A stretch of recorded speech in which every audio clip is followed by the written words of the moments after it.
What's going on, Internet? I'm Thrain, and this is a journey to another game. Before we dig into the meat and potatoes, by the way, does anybody else hate using that term? Because it always makes me really hungry. Let's talk about a little bit of what it's going to be. I'm a typical guy in the sense that lately I've been disenchanted with World of Warcraft. I know that most of the community has been, and I've been looking for a new game. And I thought to myself, it'd be really, really cool if somebody was doing a series where they were just sort of analyzing these games, not as a consumer, but as just a guy who got bored with whatever they were playing and wanted to play something else. And I realized that's me. Why don't I just do that? So here we are. I'm gonna, tear apart every single game that, financially speaking, I can get my hands on, and I will present it to you.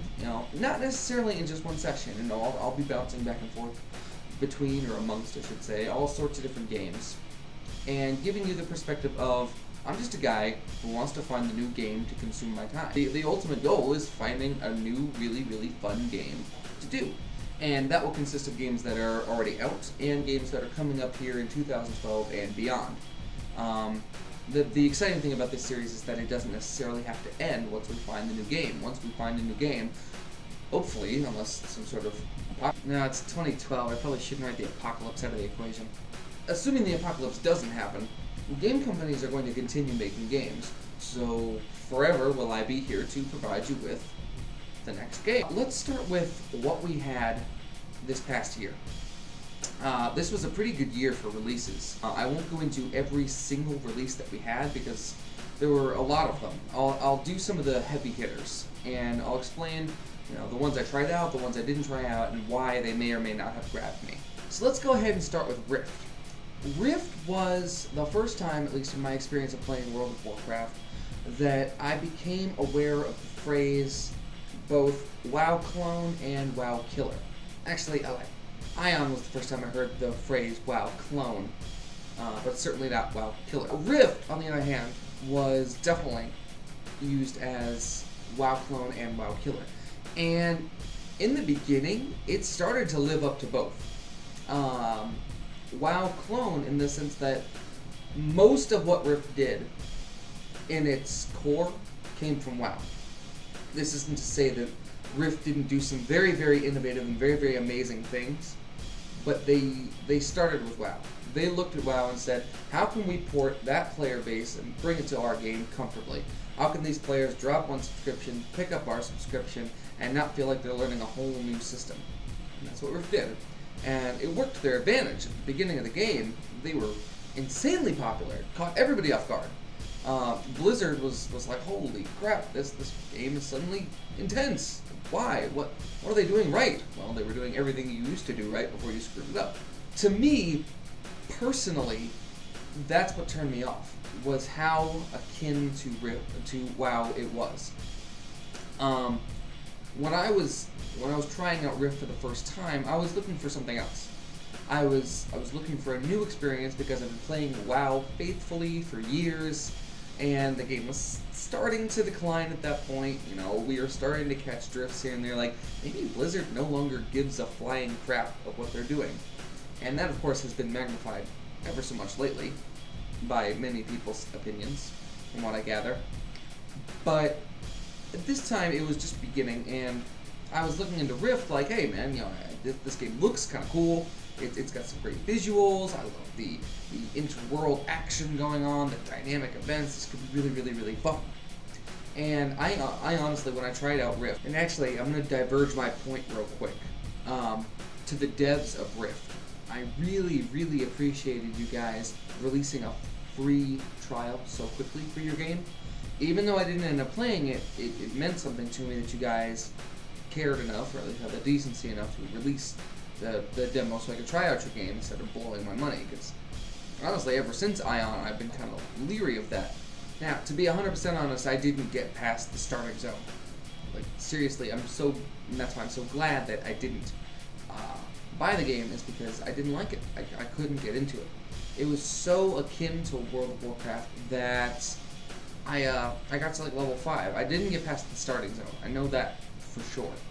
I distinctly remember I was so disappointed in myself because I wanted to try it out. I had a lot of real life friends who were playing, and they didn't play WoW originally, so this was a cool chance for me to like get into a game with them. And it's going to be really, really neat. And I just couldn't. I got to literally about level 5, and I said, this is too much like WoW. I wanted a different experience because I've been playing WoW for 80 levels now. I don't want to start over doing the same thing. I wanted something new. So the same thing that sort of helped Rift for so many people killed it for me. And I think it ended up killing it for other people as well. Just that WoW-like experience. And it wasn't just the WoW-like experience, it was the fact that there was a WoW-like experience without the WoW-like benefits. For example, the AFK reporting system in PvP, which totally demolished PvP. The LFG system, or blatant lack thereof. I mean, when you've got a game like WoW that you're copying, essentially, no offense to it, I'm not saying it's a complete copy, but when you're copying WoW that closely, you can't take something like the LFG system, which has completely redefined World of Warcraft.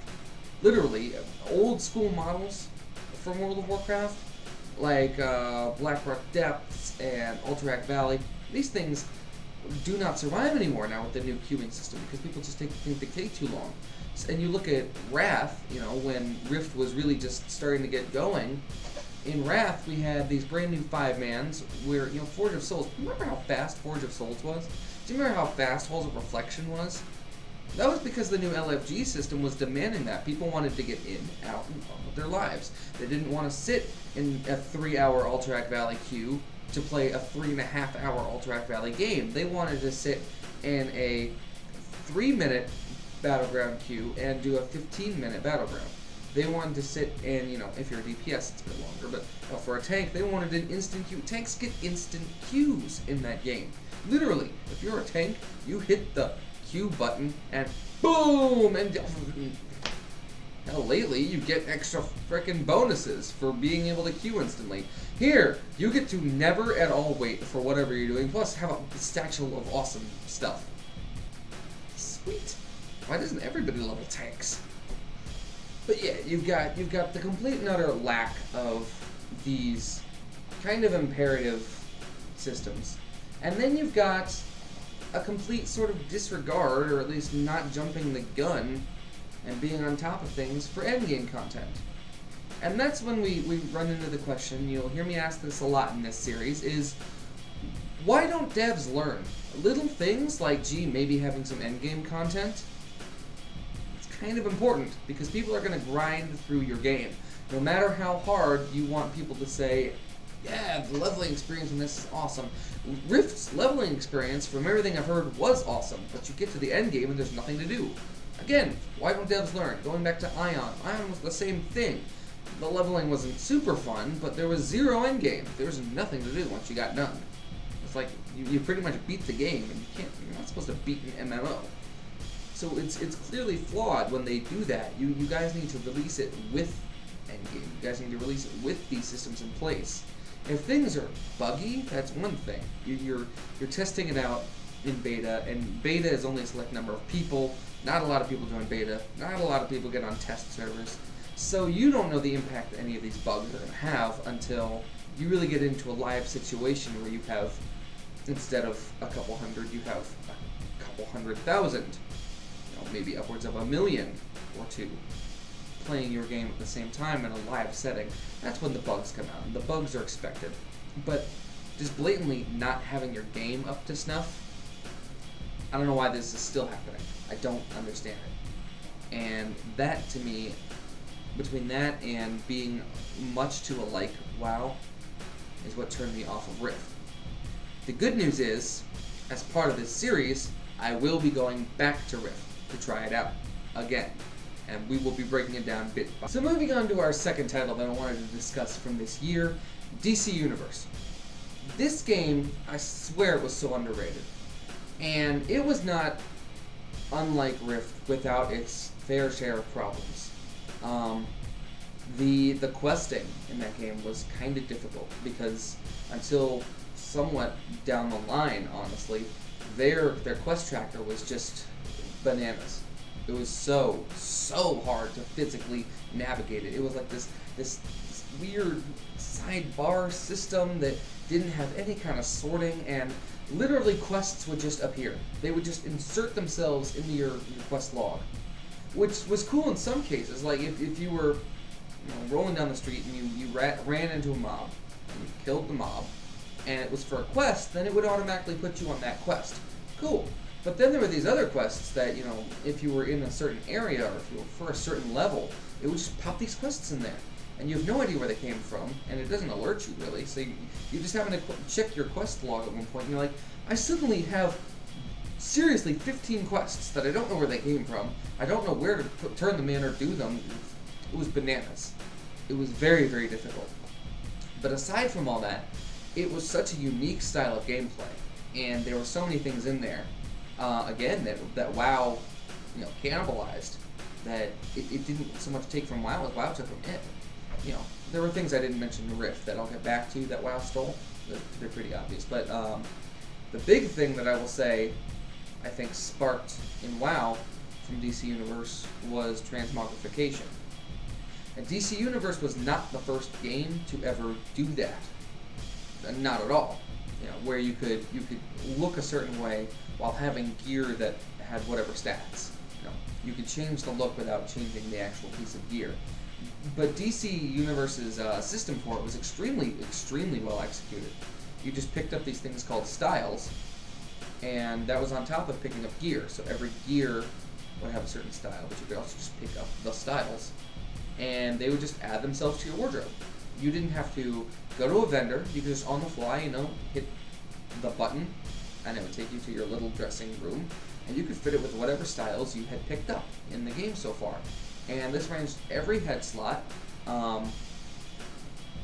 It was awesome, and that's what I loved. Is it was nearly impossible to find two people in that game who looked alike, and this is way before WoW had transmog. And so going from that back to WoW, where everybody's got the exact same shield, everybody's got the exact same way too big shoulders. It was like, this sucks. I loved DC Universe. I loved the PvP in it. I loved the combat. I loved the gameplay style. It was so much fun to play. It was just, there were bugs, the queue times were long because the server populations were really spread out funny. And there were problems like that. And so DC Universe had trouble getting on its feet. Now, since then, DC Universe has fixed a lot of those problems, just like Rift has. Rift has repaired so much of their stuff, and from what I hear, it's a good game, which is why we're going to go back to it.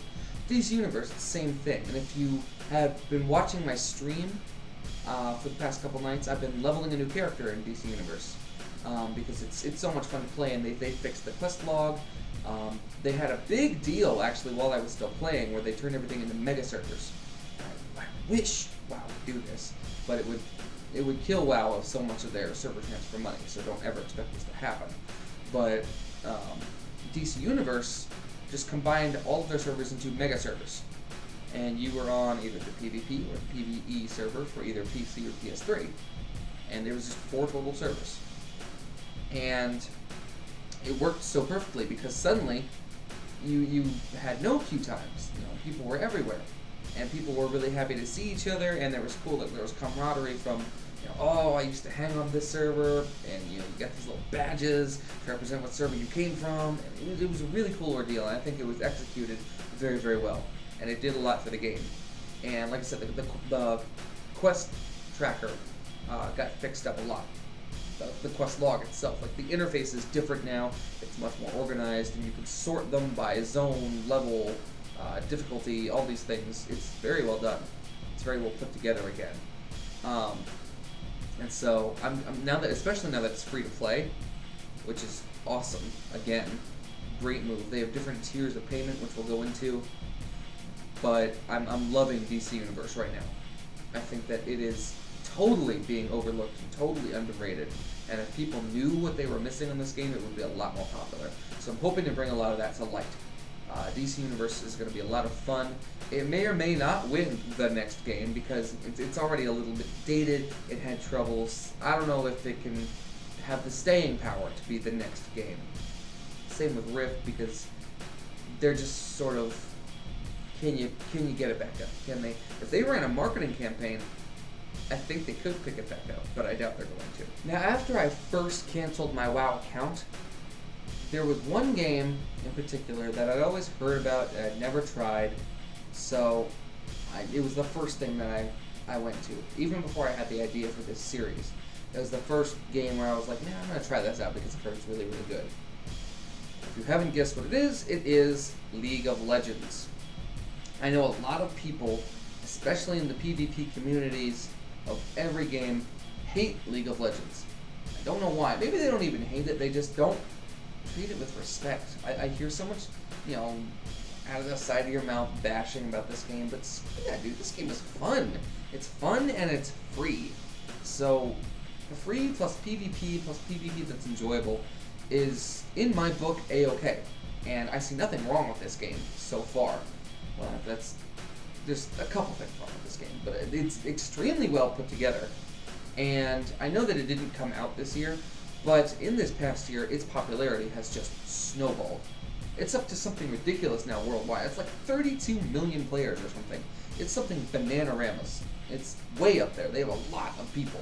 You know, queue times, I have never, ever waited more than, I think, 5 minutes for a game. And 5 minutes is a really, really, really long wait for a League of Legends match, just FYI. At that point, you're looking at it like, what the world's going on? There must be nobody online. And there are so many systems in place that make it just completely maintenance-free, because a lot of the adjudication of poor players and poor behavior and things like that are completely player-driven. It's super community-based, and the community loves this game. They are passionate about their game. They care a lot about their game. And that's sort of that pride from that game really drives it, and really keeps the integrity of the game, I think. And that's why I'll probably be doing a lot of videos on League of Legends as well. It inadvertently became my, in the meantime, game to play. And it could is very well possible. It's not an MMO in the traditional sense. But it is certainly worth talking about because of how much fun it is. And of course, while we're on the subject of games that aren't really traditional MMOs, I will, of course, be doing the obligatory investigation into Minecraft. I'll be perfectly honest with you, I don't understand Minecraft. I seriously just don't get it. It doesn't make sense to me. I've even watched it be played. I stood there for like 10 minutes and watched it get played, and I didn't get it. If I wanted that, I would play Garry's Mod, which, by the way, I love Garry's Mod, so I would play Garry's Mod. That's not a diss. I'm saying I would go to Garry's Mod. I don't understand why Minecraft is such a popular game, but that's another game where this year, the popularity of it just exploded.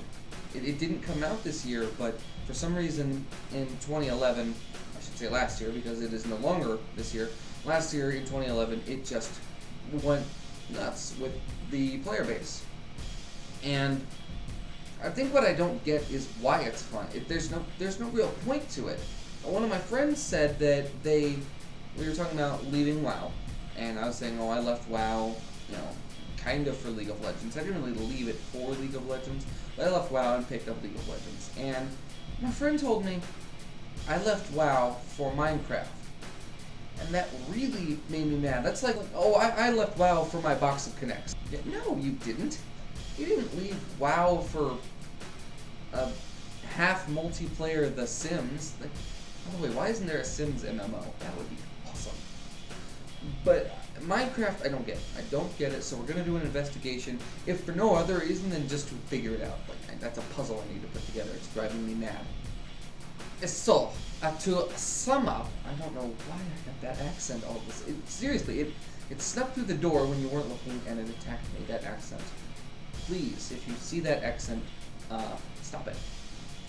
To sum up what we are going to be talking about, as far as the previous year, we've got Rift, DCUO, League of Legends, Minecraft, and possibly something else. There was one other really small game that came out. Gosh, what was it called? It was like Turtleneck or Winter Coat.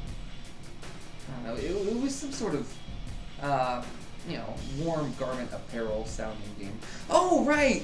Sweater! Star Wars! Yeah, I'll probably be taking a look at that one.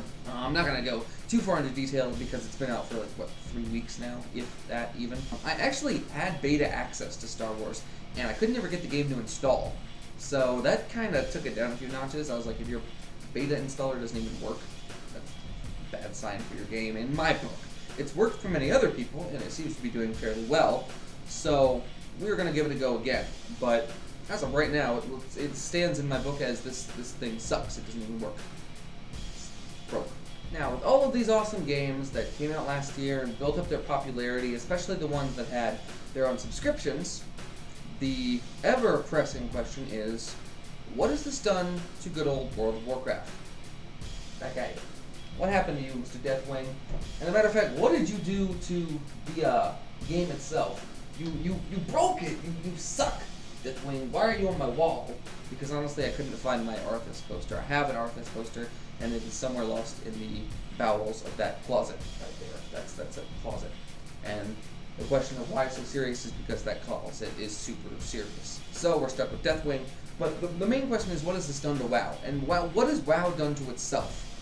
And that entire can of worms is what we're going to tackle next week in episode 2. So for right now, guys, I'm going to sign off of here. I appreciate you watching. I hope you're pumped up for what we're about to tackle into for months and months and months to come until we find the next game.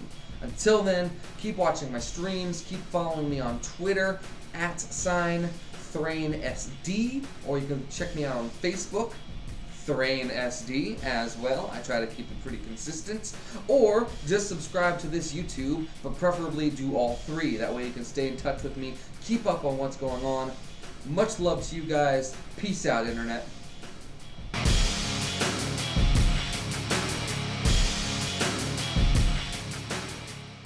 So yeah, no, I guess that means that this was officially the end of the beginning of the journey to another game, I guess, and that sounds right.